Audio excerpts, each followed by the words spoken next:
Correction du numéro 27 de la page 80. Alors, on peut remarquer que la première fonction a une valeur interdite en 0, c'est-à-dire qu'il n'existe pas d'image en 0. Et la fonction est strictement croissante de moins l'infini jusqu'à G0 et à nouveau strictement croissante de 0 jusqu'à plus l'infini.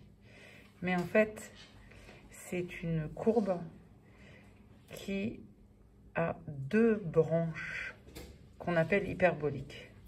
Donc on peut reconnaître ici la courbe rouge, donc qui est la représentation graphique d'une fonction croissante. Et donc il n'y a pas d'image en 0.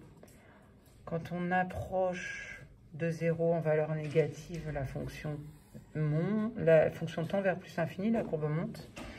Et quand on est à 0+, les images sont lues très petites dans le négatif.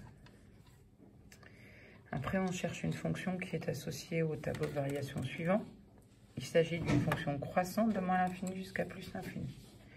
Donc, la seule courbe qui ne fait que monter est la courbe bleue.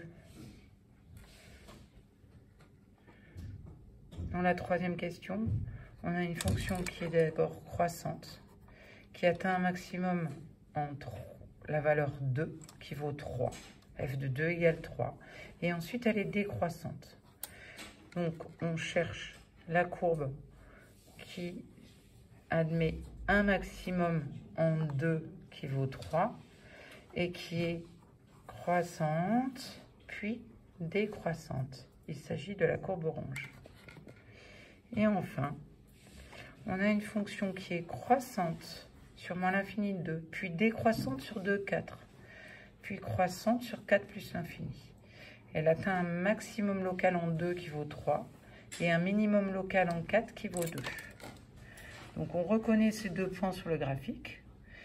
Ici, on a le point de coordonnées 2, 3. Et ici, on a le point de coordonnées 3, 2.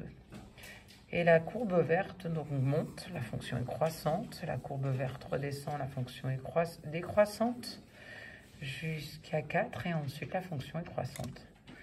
Donc le tableau de variation 4 est associé à la courbe 4. Voilà.